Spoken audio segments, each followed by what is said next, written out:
Salut les amis, je suis à Marrakech. Je viens de participer à une journée d'initiation à la méditation tibétaine. C'est ma toute première fois.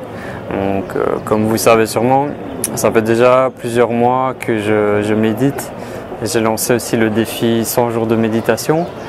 Là, l'univers me pousse à explorer d'autres horizons. Notamment avec la méditation tibétaine. J'ai rencontré Lama Chodrup qui est un lama ici de Marrakech, au Maroc. Et comme c'était ma toute première journée d'initiation, je suis aussi l'organisateur de cette journée avec lui, avec le lama et avec la ferme Marrakech Organics. Donc on a passé ici toute la journée ensemble. Nous étions un groupe de 9 personnes. C'était vraiment une expérience incroyable, j'ai adoré. Je ne m'attendais pas à ça, je m'attendais à ce qu'on médite pendant des heures dans le silence. Et en fait il a été super, il nous a donné plein de petites méditations, de techniques. Aussi le savoir tibétain, on a échangé ensemble, on a fait des marches méditatives, on a partagé et c'était vraiment une journée magnifique. J'ai quelques images à vous partager et 2 témoignages de ces élèves. Et je peux aussi déjà vous annoncer que dans le futur, on va faire pas mal de vidéos, moi et Lama Chodrup, autour de la méditation. Donc voilà, à très vite et bonne vidéo.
On est en train de participer à une journée d'initiation à la méditation tibétaine avec Lama Chodrup. Toi, tu es un de ces élèves, je ne sais pas si on peut dire ça. Oui, je pense qu'on peut parler d'élèves. Ok. Comment la méditation est venue à toi? Depuis quand tu pratiques? Moi, ça fait très longtemps que je fais de la méditation. J'ai eu les premières initiations de méditation à l'âge de 28 ans, quelque chose comme ça. Et puis voilà, donc là j'ai appris beaucoup de choses, méditation, yoga, enfin surtout sur la conscience, je suis plutôt spécialisé sur la conscience du corps, évidemment qu'il y a une ouverture sur beaucoup d'autres domaines. Ok. Et avec Lama, ça fait combien de temps? Ça va bientôt faire 1 an maintenant. Un an? Bientôt faire 1 an, oui. Ah non, et j'étais ravi, surtout au Maroc, habitant au Maroc, d'avoir un lama tibétain ici. Je trouvais ça une très grande chance de trouver quelqu'un qui soit non seulement dans l'enseignement de cette méthode, mais aussi dans un vrai fond authentique de transmettre. Et je crois que c'est ça que j'ai senti chez lui, et c'est pour ça et c'est là aussi où je me sens bien d'ailleurs. Et comment ça se passe ici la journée? Ici c'est magnifique, et la nature et tout ça, et des rencontres. Ce qui est très bien, c'est les échanges aussi qu'on a les uns avec les autres, que ce soit avec le propriétaire, avec sa ferme de permaculture dont il vient de nous expliquer un petit peu voilà, comment il est arrivé là. Et voilà, c'est des rencontres aussi avec des gens, ça c'est toujours très enrichissant. Si tu parles du lieu, ou de découvrir des choses, voilà, découvrir... je crois surtout au Maroc, c'est la sincérité, moi, que j'ai trouvé un peu difficile à trouver ici. Et ici, je sens qu'il y a un vrai fond, comme je l'ai dit tout à l'heure. Et en quelques mots, si tu devais expliquer la méditation à quelqu'un qui n'en a jamais fait, comment tu pourrais décrire ça? C'est plutôt au grand lama qu'il faut demander ça, mais pour moi la méditation c'est avant tout un travail de recentrage sur soi, donc une conscience, prendre le temps déjà de se poser, de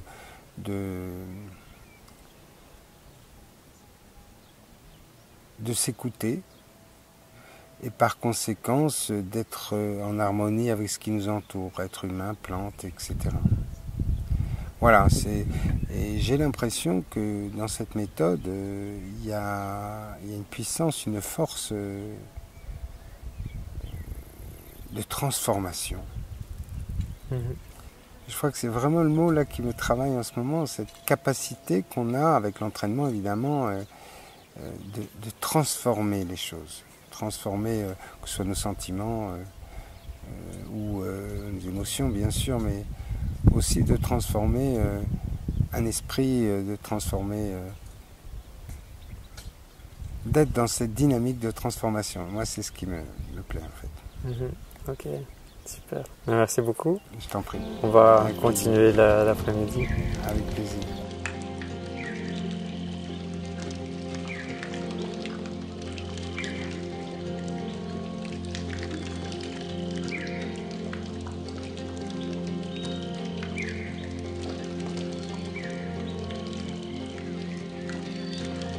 Kelto, c'est un plaisir de te connaître.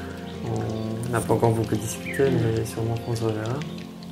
Là, on est en train de participer à une journée d'initiation à la méditation tibétaine. Comment tu as été amené à intégrer la méditation dans ta vie? Depuis quand tu pratiques? En fait, c'est un domaine qui m'a toujours intéressée. Et j'ai médité seule. J'ai commencé par acheter des livres et méditer seule à la maison. Et en fait, par hasard, mais il n'y a jamais de hasard, ouais. par hasard, et Céline cherchait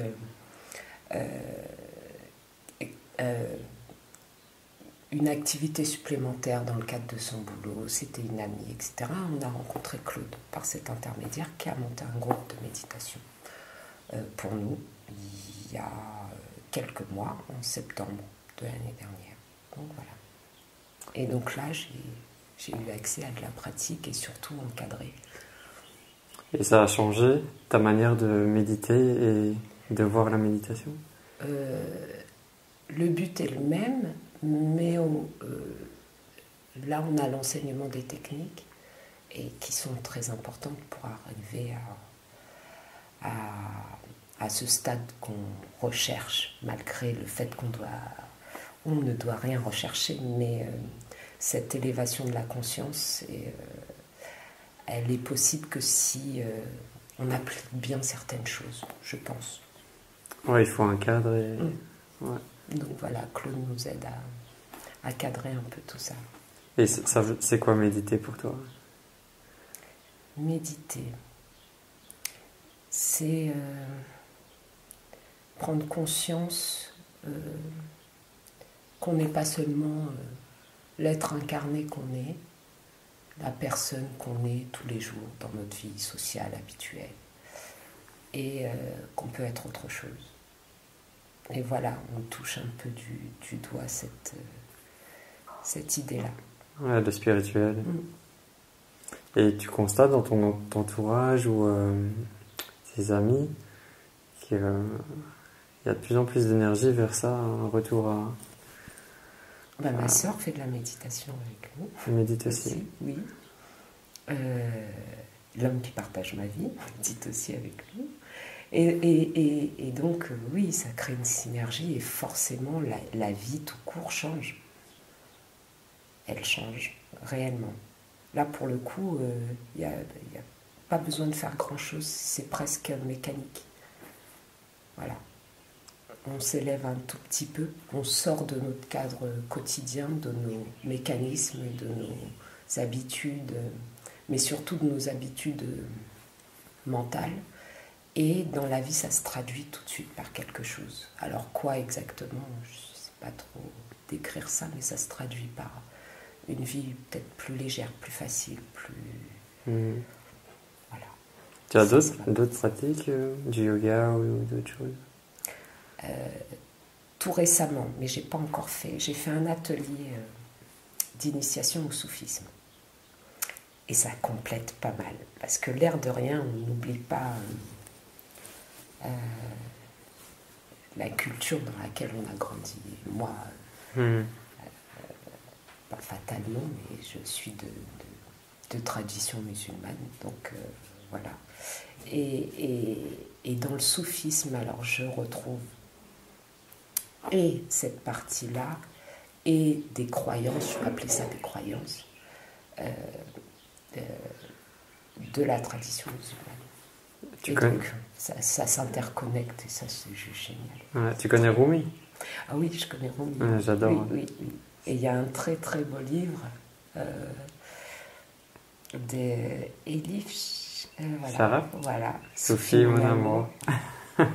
Soufi, mon amour, magnifique. Que j'ai lu il y a 15 jours. C'est un livre incroyable. Oui. En anglais, il a été traduit Les 40 règles de l'amour. C'est ça. Et Shams. Shams de Tabriz. C'est lui mon personnage préféré. Plus que Rumi, l'érudit, c'est Shams. Shams, c'est toute sa liberté, toute sa désinvolture. Voilà, c'est ça. J'aime bien cette idée-là. Et toi, je sais pas comment on pourrait dire ça. Tu es né au Maroc? Non. Okay. Je suis née en France. Je vis à Marrakech depuis 2004. Donc ça fait presque 13 ans maintenant. Ma mère est tunisienne et mon père algérien d'origine. Donc je n'ai pas d'origine marocaine proprement dite. Mais ce basculement, en fait, le vrai basculement, c'est ça, c'est de passer de Paris, la ville de tous les... à Marrakech, déjà. On temporise, voilà. Le rythme est plus lent et plus vivable, et oui. Et quelle magnifique idée quand j'ai dit oui à une installation au Maroc. C'est important. C'était pas évident. C'était pas évident au départ. C'est-à-dire que là, ça fait 13 ans. J'ai compris maintenant, il y a quelques années, que c'était la vie que je voulais. Mais ça a été difficile. Ça a été difficile au début. Il y a quand même un décalage sociétal qui est important. Mais finalement, c'est beaucoup mieux pour ce voyage spirituel que par ailleurs j'entreprends. Et un petit mot ici sur cette journée, comment tu te sens? Voilà, j'ai un sourire qui ne disparaît pas depuis que c'est cette ambiance, cette discussion avec Omar. Omar, il est juste extraordinaire. Ouais. Son lieu, ce que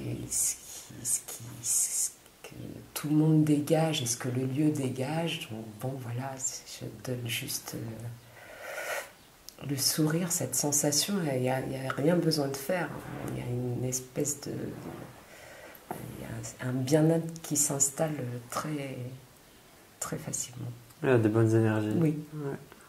Oui, c'est Okay. ça. Merci beaucoup. Mais de rien. On va continuer l'après-midi. Oui. L'après-midi méditation avec l'introspection. Voilà. Merci. Merci à plaisir. toi. Merci à toi. Merci.